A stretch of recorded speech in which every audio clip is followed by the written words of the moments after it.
बिस्मिल्लाहिर्रहमानिर्रहीम। आप लोग देख रहे हैं मेरा यूट्यूब चैनल बायोलॉजी ब्रेकडाउन। हम क्लास 9 के यूनिट नंबर 4 को डिस्कस कर रहे हैं, जिसमें हमने माइटोसिस के टॉपिक को पढ़ा है। आज जो हमारा लेक्चर है, आज जो हमारा टॉपिक है वो है सिग्निफिकेंस ऑफ माइटोसिस। माइटोसिस की क्या अहमियत है, माइटोसिस की हमारी बॉडी में क्या जरूरत होती है। The main function of mitosis is to maintain the number of chromosomes and genetic material.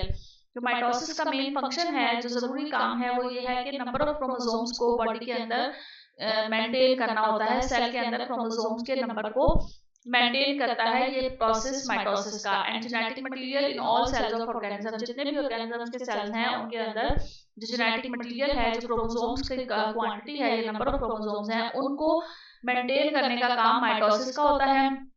Following is the significance of the mitosis. हम एक एक करके इसकी और मजीद जो है वो सिग्निफिकेंस और अहमियत के बारे में पढ़ते हैं। Number 1 is genetic stability. Mitosis produces 2 daughter cells with the same number of chromosomes. Mitosis जो है वो 2 डॉटर सेल्स प्रोड्यूस करता है, जिन दोनों के अंदर जो है वो नंबर ऑफ क्रोमोसोम्स सेम होते हैं जितने उनके पेरेंट सेल्स में होते हैं। Before the start of cell division, cell division से पहले DNA of the parental chromosomes replicate. ये हमने पढ़ा एस फेज में, जो पेरेंटल क्रोमोसोम्स है उसका जो डीएनए है वो रेप्लिकेट हो जाता है और अपने जैसी ही 2 एग्जैक्ट कॉपीज जो है वो बना लेता है। Daughter cells thus will have same genetic information, और जिसकी वजह से जब वो सेल डॉटर सेल में कन्वर्ट होता है, 1 से 2 में कन्वर्ट होता है, तो दोनों के पास जो है वो जेनेटिक इंफॉर्मेशन सेम होती है। नेक्स्ट है development and growth. Life is sexually reproducing multicellular organism start from a single cells. Life जो है जब उसमें सेक्सुअली रिप्रोडक्शन होती है तो मल्टीसेलुलर ऑर्गेनिजम्स जो हैं उसमें जो एक सिंगल सेल होता है, माइटोसिस का प्रोसेस स्टार्ट होता है जो जाइगोट होता है। The continuous cell division process leads to the development of adult form. और उस जाइगोट के अंदर मुस्तकिल सेल डिवीजन होती चली जाती है, जो कि माइटोसिस के जरिए से होती है। और वो जो एक जाइगोट है उसमें डेवलपमेंट होने लग जाती है और जाइगोट जो है वो एक एडल्ट बना लेता है। The organisms also grow in size by increasing cell number. Thus, the development and growth of multicellular organisms depend on mitosis. जो organisms है, ये growth में भी जो है वो participate करता है, और इसके साथ साथ जो है वो माइटोसिस का प्रोसेस जो है वो इसकी अहमियत इसीलिए जरूरी है कि जो डेवलपमेंट और ग्रोथ हो रही होती है मल्टीसेलुलर ऑर्गेनिज्म के ऊपर, वो माइटोसिस के ऊपर जो है वो डिपेंड करती है। फिर है cell replacement and wound healing. अगर बॉडी के अंदर कहीं पर भी किसी भी जगह पर कोई जख्म हो गया है या कहीं पे जो है वो कोई चोट या इंजरी हो गई है, तो वहां पर जो सेल की रिप्लेसमेंट होती है वो भी माइटोसिस के जरिए से होती है। The replacement of worn out sales involves mitosis.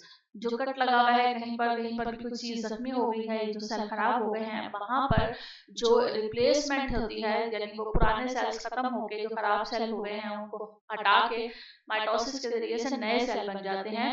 The epithelial cells of skin, digestive tract and respiratory tract die off regularly. Body के अंदर जहाँ कंटिन्यूसली जो है वो माइटोसिस का अमल हो रहा होता है, वो खास तौर पर एपिथेलियल सेल्स हैं, स्किन के जो एपिथेलियल सेल्स होते हैं, और डाइजेस्टिव ट्रैक्ट हैं, रेस्पिरेटरी ट्रैक्ट हैं, जहाँ पुराने जो सेल्स हैं वो डाई ऑफ होते जाते हैं, मुस्तकिल खत्म होते जाते हैं, और नए सेल जो है वो प्रोड्यूस होते जाते हैं। They are replaced by identical cells produced by mitosis. वो जो उनके जैसे आइडेंटिकल सेल्स होते हैं माइटोसिस के जरिए से प्रोड्यूस होते चले जाते हैं वहां पर। Damage repair and wound healing depends on the process of mitosis. तो यहाँ बता रहे हैं कि कोई भी डैमेज है उसको रिपेयर करने के लिए, कोई भी जख्म है उसको हील करने के लिए माइटोसिस के प्रोसेस पे जो है वो डिपेंड किया जाता है। फिर नेक्स्ट एक और जो इम्पोर्टेंस है वो है regeneration. Some animals have ability to form whole part of the body. It is removed accidentally. कुछ ऑर्गेनिजम्स ऐसे होते हैं, कुछ एनिमल्स ऐसे होते हैं जिनके पास ये एबिलिटी होती है कि अगर उनकी बॉडी का कोई पार्ट जो है वो रिमूव हो गया है या वो कट गया है, बॉडी से अलग हो गया है, तो वो जो है वो दोबारा से उस पार्ट को जो है वो रीफॉर्म कर लें। दिस इज कॉल्ड रीजनरेशन, और इसी को रीजनरेशन का प्रोसेस कहा जाता है। फॉर एग्जांपल सी स्टार, मिसाल के तौर पर जो समंदर में रहने वाली एक सी स्टार मछली है, सी स्टार है, कैन रीजनरेट आर्म। वो अपना जो आर्म है अगर उसका वो कट जाता है तो वो अपने आम को रीजनरेट कर सकती है, दोबारा से जो है वो बना सकते हैं या बन जाता है उनकी बॉडी के अंदर bye the process of mitosis. Earthworm can regenerate head and salamander can regenerate its limb। इसी तरह से अर्थवॉर्म आप लोगों ने कॉमनली देखा होगा कि अगर आप उसको दो हिस्सों में डिवाइड कर दें तो वो जो दोनों हिस्से हैं वो एक नया अर्थवॉर्म डेवलप हो जाता है उनके अंदर, क्योंकि उनमें हेड जो है वो खुद ब खुद डेवलप हो जाता है। दो के बजाय चार में कर दें तो चार अर्थवॉर्म बन जाएंगे, उन चारों में जो है वो हेड डेवलप हो जाएगा। कैसे होगा? इसी माइटोसिस के जरिए से होगा। And salamander can regenerate it's limb, और सैलेमेंडर जो है वो उस अपनी लिम्ब को, अपने जो बाजू है उसको दोबारा से रिफॉर्म कर सकता है, रिजेनरेट कर सकता है। The production of new cells to form missing parts involve mitosis.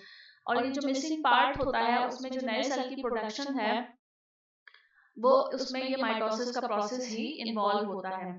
Asexual reproduction, mitosis is the basis of asexual reproduction। जो बेसिक है माइटोसिस की वो बेसिकली asexual reproduction है, जिसमें सेक्स इन्वॉल्व नहीं होते हैं।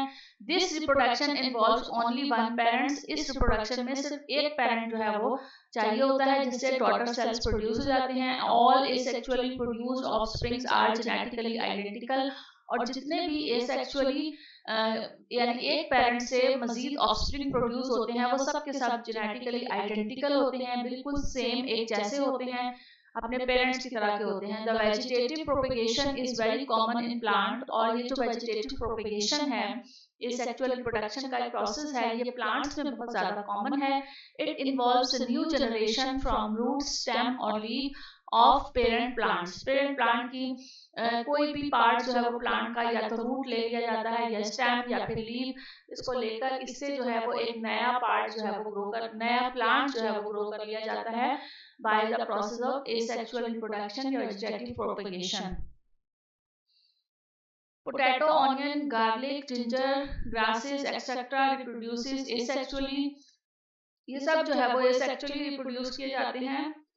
प्याज और जो लहसुन है, अदरक है, इन सब को जो है वो asexually ही रिप्रोड्यूस किया जाता है। Many animal species like sponges, planaria and hydra undergo asexual reproduction. और अगर हम एनिमल्स की स्पीशीज में देखें तो ये वाली स्पीशीज जो है स्पंजेस, प्लेनेरिया वगैरह, ये भी जो है वो asexually रिप्रोड्यूस होकर अपने जैसे डॉटर सेल्स या अपने जैसे डॉटर एनिमल्स जो है वो प्रोड्यूस कर लेते हैं।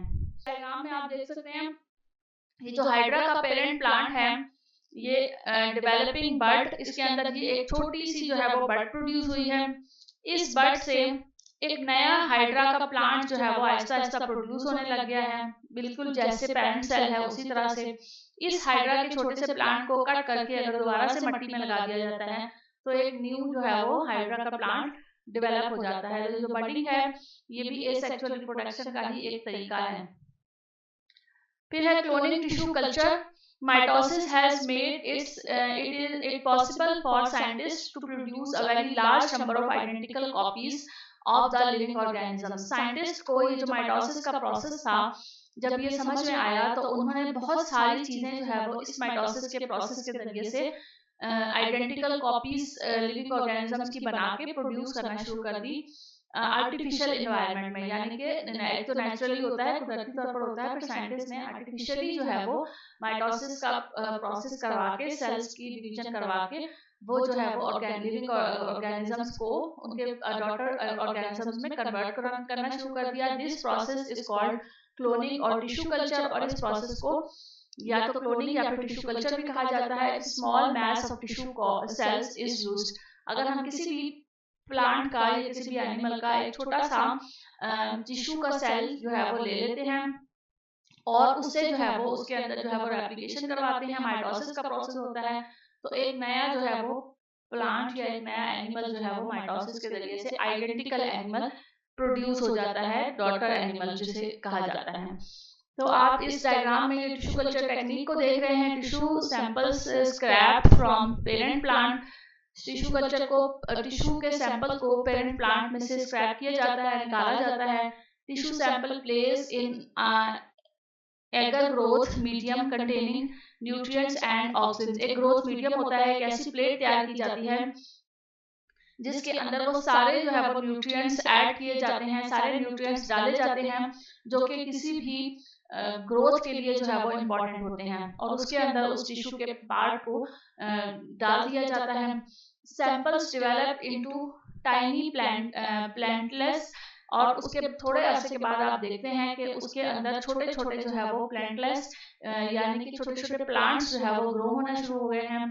प्लांटलेट्स प्लांटेड इनटू कंपोस्ट, और फिर उसके बाद उसको कंपोस्ट में प्लांट कर दिया जाता है, उस ट्रे में से, उस प्लेट में से निकाल के उसे मिट्टी में जो है वो ग्रो कर दिया जाता है। इस तरह से टिश्यू कल्चर के जरिए से या क्लोनिंग के जरिए से बहुत सारे जो है वो डॉटर सेल्स या डॉटर इंडिविजुअल जो है वो हासिल कर लिए जाते हैं। तो ये इसकी इंपॉर्टेंस थी माइटोसिस की, बहुत ज़्यादा पेपर में आ जाता है ये क्वेश्चन, तो इसको ज़रूर याद कीजिएगा, लर्न कीजिएगा।